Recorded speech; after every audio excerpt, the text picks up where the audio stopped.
उत्तराखंडच्या दयारा बुग्याल या ठिकाणी बबिता पांडे नावाची मुलगी ही ट्रॅकिंगसाठी गेलेली होती आणि त्या शांत निसर्गरम्य वातावरणात ती आनंदी होती.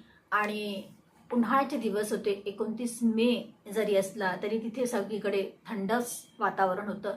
दऱ्या खोऱ्या आणि निसर्गरम्य असं वातावरण.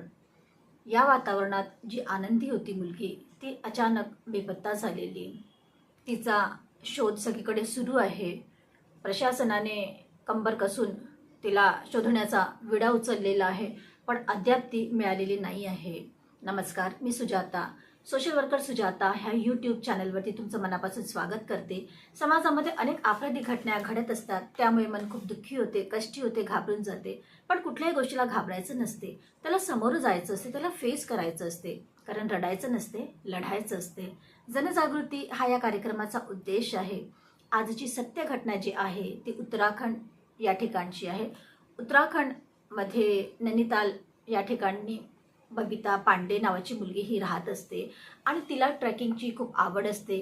तिने इंजिनिअरिंगचं शिक्षण पूर्ण केलेलं असते आणि ती MBA करत होती. तिचं सगळं छान सुरू होतं आणि हौशी, उत्साही आणि प्रत्येक गोष्टीमध्ये ॲक्टिव्ह अशी ही मुलगी होती. आणि तिने आपल्या आईबाबांना विचारलेलं की मी ट्रॅकिंगला जाऊ का. आईबाबा म्हणाले कुणासोबत चाललेली आहे, तर तिने म्हटलं की मी आपल्या 2 मैत्रिणींसोबत जाते आहे. तर आईबाबांना माहिती होतं की तिला ट्रॅकिंग करायला खूप आवडते आणि तिला निसर्गाच्या सानिध्यात राहायला खूप आवडते. आणि शिकलेली मुलगी, 24 वर्षाची ती मुलगी होती. आणि आईबाबांना असं वाटलेलं की आता तिला जाऊ द्यायला पाहिजे आणि ते लोक तिला परमिशन देतात आणि ती आपल्या 2 मैत्रिणींसोबत ट्रॅकिंगला जाते असं तिने सांगितलेलं.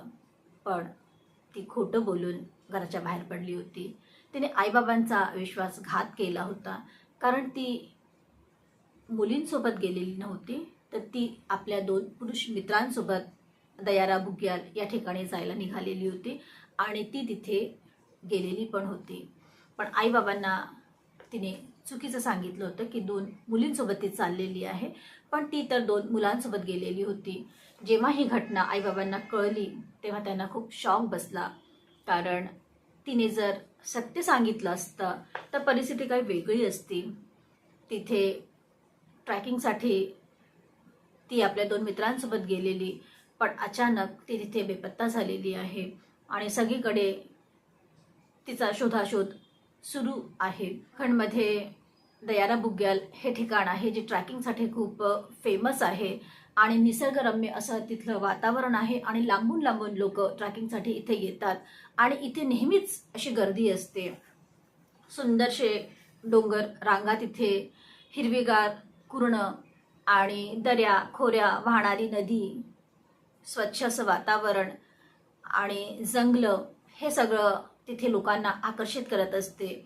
पण हे जेवढं आकर्षित करणारं ठिकाण आहे तेवढंच हे दगा देणारं धोकेबाज असं ठिकाण पण आहे. कारण इथलं वातावरण कधी बदलेल हे कुणालाच माहिती नसते, याचं कुणाला नेमच नसतो. आणि तिथलं वातावरण नेहमी बदललेलं असते. जंगलं असतात, त्यामुळे रानटी पशुसुद्धा तिथे असतात आणि तिथे कधीही काही पण होऊ शकते. म्हणून ते जेवढं आकर्षक असते तेवढंच ते भयानक असं ठिकाण पण आहे असं म्हणायला हरकत नाही. आणि या ठिकाणावरून बबिता पांडे ही बेपत्ता झालेली आहे. तर असं म्हणतात की ती तिच्या 2 मित्रांसोबत गेलेली आणि तिचे 2 मित्र घोई कॅम्पला हे लोक थांबलेले होते. बबिता पांडे ही बेपत्ता झालेली आहे, तर हिला शोधण्यासाठी पोलिसांनी अगदी कंबर कसलेली आहे. पण त्यांना ही माहिती लगेचच मिळाली नाही, तर त्यांना काही तासांनी, बऱ्याच वेळाने ही माहिती मिळालेली. पर्वतावरती जर कोणी हरवलं, कोणी बेपत्ता झालं, तर ही माहिती लगेचच पोलिसांना कळवायची असते. कारण तिथे कधी पण काही पण होऊ शकते, कारण ते नॉर्मल असं ठिकाण नव्हतं. तिथे दऱ्या खोऱ्या, जंगल, बर्फ हे सगळं होतं. त्यामुळे तिथे कोणालाही शोधणं इझी नसते.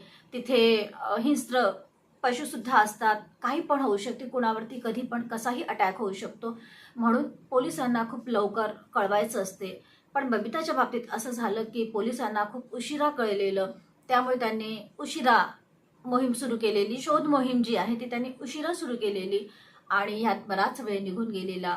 पोलीस पथक आणि स्थानीय जे पथक असते, शोध मोहीम, हेलिकॉप्टर, ड्रोन ह्या सगळ्यांचा वापर इथे करण्यात आलेला आहे. पण तरीही मुलगी सापडलेली नाही आहे. तिचा शोध सगळीकडे घेण्यात आलेला आहे आणि कुठेच संघर्षाचे पण चिन्ह दिसत नाही आहेत. तिची बॅग आणि हे सगळं, तिचे जे सगळ्या ज्या वस्तू होत्या त्या सुद्धा तिथे नव्हत्या.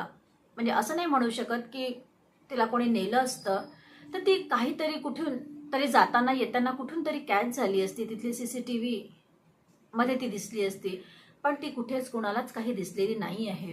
जो परवाना घेऊन हे लोक आले होते तो सुद्धा संशयास्पद असा परवाना होता. ती एजन्सी जी होती त्यांनी चुकीच्या परवान्यामध्ये या मुलांना पाठवलेलं होतं, त्यामुळे इथे काहीतरी हा घोळबंगाल सुरू आहे असं सुद्धा पोलिसांना कळलेलं आहे. पण ती मुलगी बेपत्ता झालेली आहे हे तर खरं आहे. आई बाबा सगळीकडे, नातेवाईक, जवळचे लोक सोशल मीडियावरती सगळ्यांना आव्हान करत आहेत, म्हणत आहेत की ही बबिता जिथे कुठे मिळेल, ज्यांना कुणाला सापडल्या गेली किंवा तिच्याबद्दल जे काही कोणाला माहिती असेल तर त्यांनी आम्हाला कॉन्टॅक्ट करावा. आई बाबा रोज फोनची वाट बघतात. प्रत्येक फोनच्या मागे त्यांना असं वाटते की आपल्या बबिताची काहीतरी माहिती मिळेल आणि असे एक एक दिवस निघून चाललेले आहेत. 29 मेला ती बेपत्ता झालेली आहे. पण आज इतके दिवस होऊन गेलेले आहेत तरी पण तिचा शोध काही लागलेला नाही आहे आणि आई बाबा खूप काळजीत आहेत. आई बाबा उत्तराखंडचे, देवभूमी उत्तराखंड इथे एक प्रसिद्ध असं मंदिर आहे, त्या मंदिरात ते गेले आणि तिथे आपल्या मुलीच्या सुखरूप परत येण्याची त्यांनी प्रार्थना केली, तिच्यासाठी प्रार्थना केलेली. तिथून त्यांना शुभ असे संकेत मिळालेले आहेत. तिथले जे